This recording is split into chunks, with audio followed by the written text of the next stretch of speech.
So, welcome in another beautiful day in our garage, Diagnosing. So in this video, as you can tell, we'll be just doing probably like oil change or maybe some small adjustments on SQ5. It's a 3-litre twin turbo or big turbo diesel engine. So it is a bit louder, so I'm really hoping you can actually hear me. And it will be probably long video, maybe actually more videos. So let's see what we've got. So this is the SQ5, what I was talking about. What you've seen on the beginning, this is how it actually sounds like. It doesn't sound the best, and I'm not sure what the engine will look like from inside.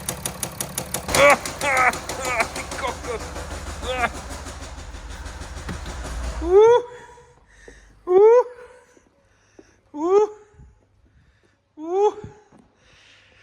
Woo! Okay. Okay.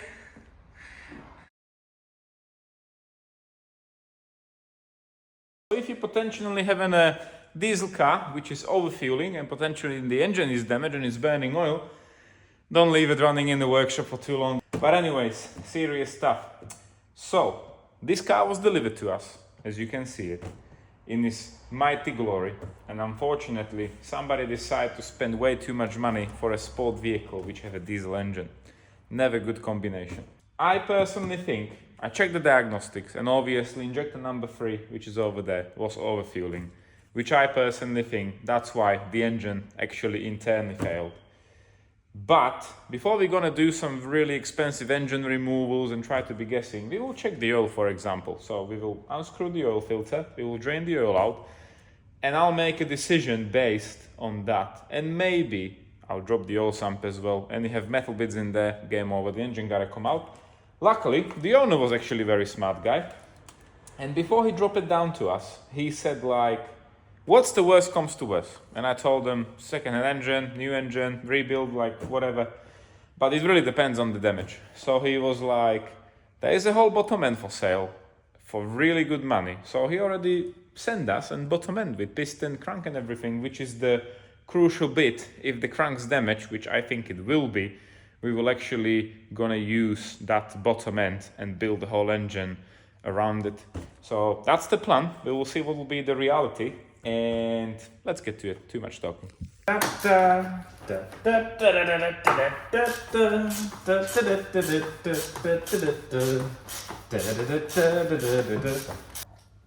Show me what you've got.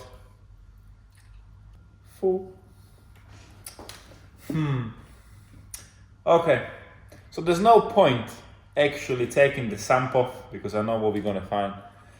Unfortunately, there's too many sparkling things in the filter. So that means 2 news. 1, bad news for the customer, big bill coming. And the other news is good news for you guys, more content is coming. So in this video, all of a sudden it changed from basic service like filter and oils and stuff to a full engine rebuild.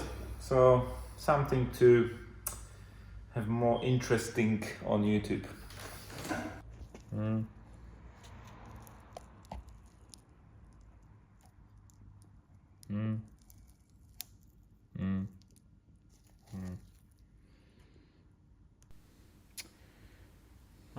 You know what they say, normal people have metallic in paints, but only rich people can afford to have metallic in the oil.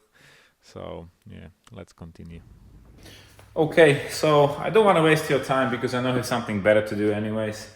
So in this situation, it will be really fancy to put some endoscope cameras inside there and do some fancy diagnostics and beam measuring, I don't know what.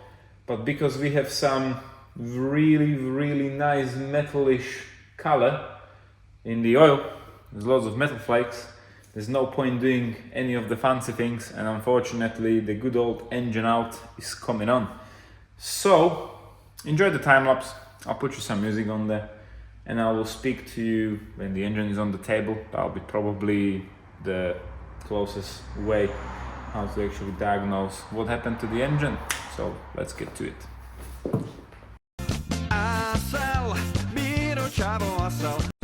Oopsie, wrong song. Give me a second. Just a second. Ah, this is the right one. Enjoy it.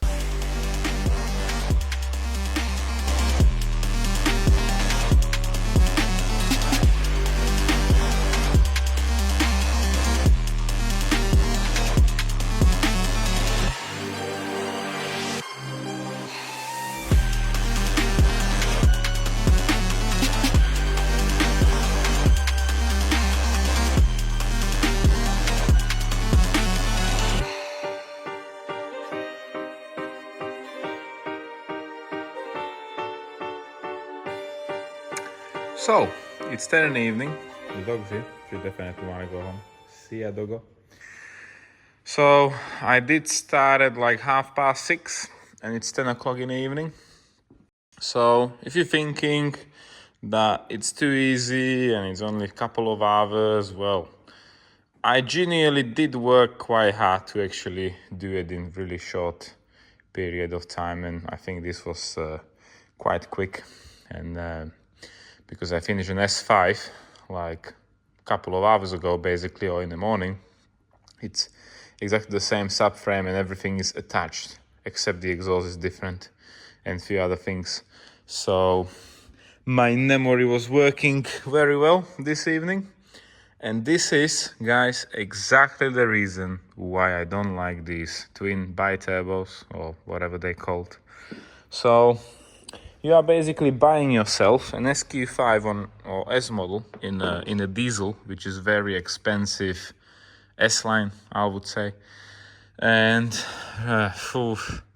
there is all this, to me as a mechanic, catastrophic engineering in real life. Yeah, they just put one turbo behind the other and the pipes and everything. It's absolutely, mate, that's pain in the ass. I don't even want to know what it is like to do the turbos on the car. And I'm not even actually sure if you can do it on the car.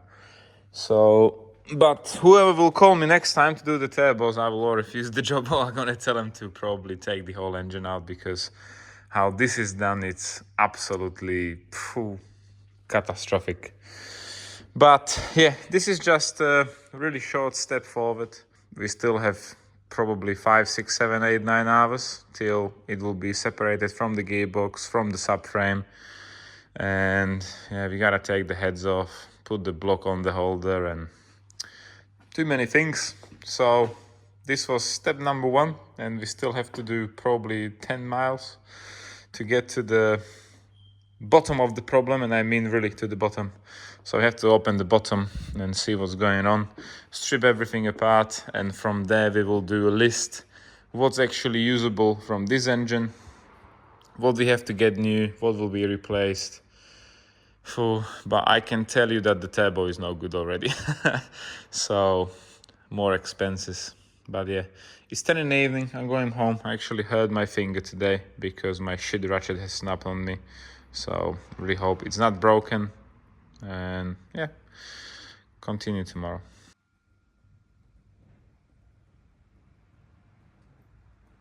The next day. Here we are, second day. Doggo is here as well. Bored. Yeah, she's not really interested in the diesel cars, but what can you do? So today's plan is strip the engine fully down. That's my plan. Very ambitious again. But I will probably start with the exhaust. And straight away you can probably tell there's too many wires sticking out and too many things. Because it's a diesel car, I have a DPF filter, so the polar bears are not dying and your kids will live 500 million years from now on. They try to make it very efficient and very eco-friendly, but unfortunately, you know, people are still removing the DPS because this is a sport SQ5, so every brake horsepower counts, so they decutting the exhaust and putting some downpipes and everything. But yeah, as you can tell, there's some temperature sensors, some lambda sensors. Then we have this control unit is actually very funny. I'm not sure what this is exactly, but I can find out. Some pressure sensors, some more exhaust gas temperature sensors, and AdBlue is coming from the back. And then we get into very complicated turbo setup. But yeah, like I said, gotta be fully stripped down.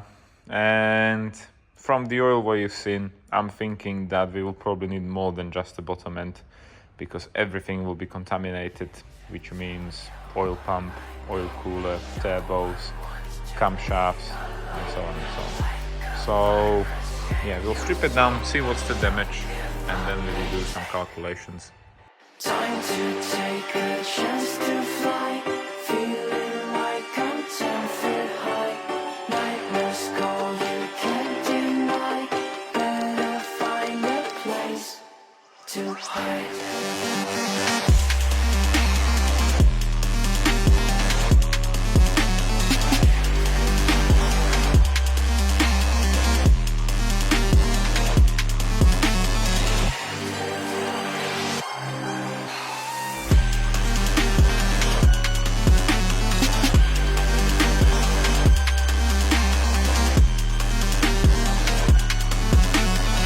This is 2.5 hours later. Not much done. I did manage to remove one of the rocker covers. When you have a look at the camshaft gears, you can see some signs, but I don't think they're like worn out. I will still discuss it with the owner, what he wants to do, because these are like a bit of a common problem, and the new ones which are placed on the other side with the other wheel is even bigger problem, or I have problem more often. When it comes to turbo, I think that's that. The smaller is not in a better condition, to be honest. And yeah, in my eyes, it's just overcomplicated. It's not even getting that much power output, I would say, how you can get from the petrol engine. And when it comes to repairing, when something goes really wrong, like in this case, it's quite expensive. So my plan didn't change. I still have to take the turbos off. Once that's done, we will remove the subframe from the engine and then separate the gearbox in the engine. So we will get to the timing chains. Once the chain covers off, we will put the engine on the hanger, and we're gonna remove the cylinder heads and drop the bottom end, see what's the damage, see what we can actually use, but I don't think it will be too much what we can use, and definitely have to discuss the next step with the owner of the vehicle.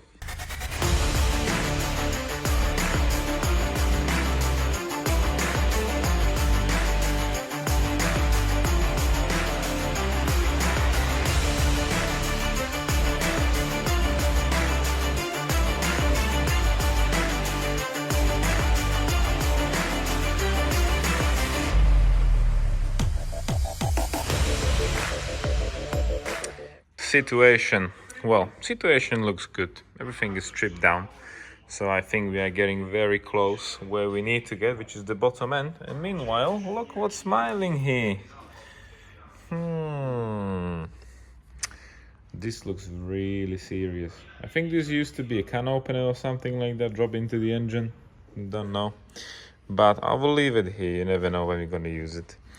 The whole concern what I have at the moment is we do have the bottom end, which is crank, pistons, and all the components which are quite expensive here. But what I'm concerned right now is that will the cylinder head be any good? Because if the whole bearing fell out, I've got a feeling that that tapping, napping noise, what you heard on the beginning, was actually a piston hitting the cylinder head. And in that case, that will be full game over. There will be nothing good from it. So we will find out very soon. However, we will have to remove the camshaft, I think, both of them actually, to strip down the cylinder head from the engine block. Because, where are the bolts?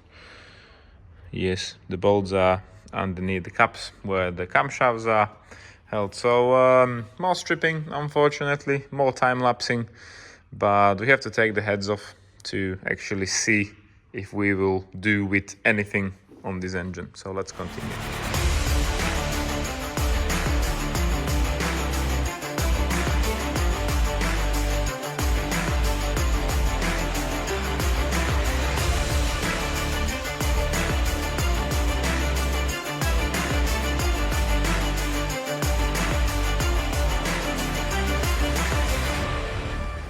And this is the day after it happened. The engine is still here, all the parts are still here. It's probably like 12 o'clock. I tried to contact the owner of this leftovers, let's call it. And so far, no answer. But meanwhile, at least, I'm going to try to show you and explain you what exactly happened and why engine with 44,000 miles actually have a catastrophic failure and really expensive repair. So, if you have a closer look, closer, this is cylinder number 4, this is cylinder number 5, you can probably see the difference already, this is cylinder number 6. So, for some reason, cylinder number 5 has marks from valves somehow, it shouldn't be there. Question now is, I already turned the engine and this is the highest position the piston will go, and there's still plenty of room to actually go, so it will have an impact with the cylinder head. However, cylinder head and number 5, it looks that something was going on, but it also might be that the injector was overfueling and somehow it makes the marking in the piston, which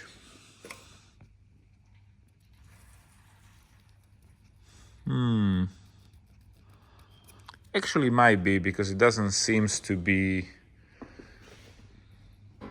or it doesn't seems to have any marks saying that it actually comes together. But anyways, you did see in the conrod bearing, which is actually still here. And the reason why I stopped stripping it down, because we already find out what's wrong with it. That's the first thing. The other thing is, the owner basically dropped us a whole bottom end, which is an engine block, crankshaft, conrods and pistons. That's already here, and I don't want to be stripping all the components down before we have an agreement that what we actually going to do with it. Reason why I don't want to do it, it's quite loads of things, quite loads of pipes and hoses and everything, and you have to go on in certain order, and I don't want to forget how it actually goes on in which order. So I don't want to make my life more complicated, how it already is complicated. If somehow we will be approved to go ahead, we have to drop the cylinder heads off. Then, from my point of view, I would say the turbo is like halfway dead. It is still spinning. The smaller turbo doesn't seem to have any damage on the blades. However, you can't say the same on the bigger turbo. The most important thing is that the oil was contaminated with all the good stuff, so we don't want to be risking like everything what's in there as a leftover oil will get into the new built engine, and it will cause damage to the new engine as well, which means we have to replace the oil cooler as well, which means all the components which are coming off have some kind of a gaskets, which means it will be really expensive. Reason why, for example, oil filter housing comes with a thermostat, which is behind there, and you can't get the gaskets. You have to buy the whole housing, which is over 300 quid. Then we have to take off the whole front plate, where's some kind of gaskets behind with some kind of another housing which is behind, and you can't get the gasket. You have to get the housing again, which is another 300 quid. And the list go on and on and on and on and on, until we get to a really funny number. Not saying like timing chain probably need to be replaced, cylinder head bolts probably needs to be replaced, head gaskets probably needs to be new, and injectors, yes, injectors needs to be tested first of all. Second of all, I personally think at least one will be damaged or something will be wrong with it, so probably it will need replacing or refurbishment, which is more money. And also DPF, we don't know the state of the DPF because it was running how it was running, overfueling and so on and so on. We're probably going to drop it down for cleaning, which is more money again. However, I've done the calculation already and I know the number. When I'm not counting the bottom end what the customer dropped to us, basically all the parts from TPS, which is the cooler, housing, timing chains, gaskets, cylinder head bolts and all the stuff where you can't get anywhere, comes to almost £4,000. Then we need to get the cylinder heads done, which I believe will be another 500-600 quid. The turbos are over 1,000 quid. Injector testing, I reckon it will be another, if they need doing 5, 6, 700 quid. DPF cleaning is another 200 quid, and that's before somebody gotta do the labor. So, according to my calculations, when I even went online to have a look for these engines, which they call this DEH, there's not loads of them, it's probably 4 or 5 engines. They are complete engines, but they are between 8 to 9,500 pounds plus fitting, and they usually come with 14 days warranty, which, let's be honest, is not a lot. And the last thing we want to be spending money on something what might fail in the near future. I'm not saying it will, but you know, it's always 50-50. Hey, seriously, is this safe? Yeah, 50-50. Bro, what the? So our price for rebuild at this stage comes to almost 12,000 pounds labor material, which is a lot, but unless you know things are done, things were replaced, timing chains are replaced, turbo is done with warranty, injectors are done with warranty, everything comes with warranty. So I was looking on the market, this is actually a 16 plate SQ5 with really low mileage, and the value of the car is like 30,000 pounds, what I found unleased. So 1/3 of the price will be basically a service or engine rebuild or engine swap. Unfortunately, it happened because of a bad service, or maybe whoever had the car before was ignoring a fact, like the injector was overfueling, or maybe the copper washers were gone and it was overfueling because of that. We don't know the real reason, because we were not the first garage who actually have it. Somebody had it before, was messing with the injectors and tried to sort it out the cheap way, and it didn't work out, unfortunately. When we have an engine like this, when it's really hard to start it up and it's knocking, of course we will check the injector values like I did, and I know one was overfueling, but that knock has nothing to do with like knock overfueling sound. So as you've seen, first of all, check the oil, seen the metallic oil, and that was game over for any cheap repairs, unfortunately. So yeah, here we are, stuck with the car on the ramp with no subframe, no engine, no gearbox, absolutely nothing. And the owner is not answering the phone. So probably, anyways, from any time perspective, I will put the subframe back on with Miroslav. We're gonna roll the chassis out. I will clean up the whole mess. I'm probably gonna leave the critical parts available. So if the owner wants to go ahead, I'm gonna drop everything off in a few days. And once everything is back, we can probably start putting the engine back together. TPS says there are only a few gaskets on back order, but it only will take like 3 to 5 days to get it from Germany, so that's not that bad at all. And we will see what will be the next step with an SQ5 in TDI. Like I said, in my point of view, it's expensive S-line Q5 with a bit of a more BHP, and when it goes wrong properly and very expensive. So if you want to have a sport car, get a petrol engine. And we're probably gonna see you in another video. Meanwhile, Miroslav is doing carbon cleaning on our RS4. We have a few RS4s here actually at the moment, and all of them are, you know, a bit damaged and need doing. So beat up sport cars. Right then, I'll see you in the next video, guys. Take care.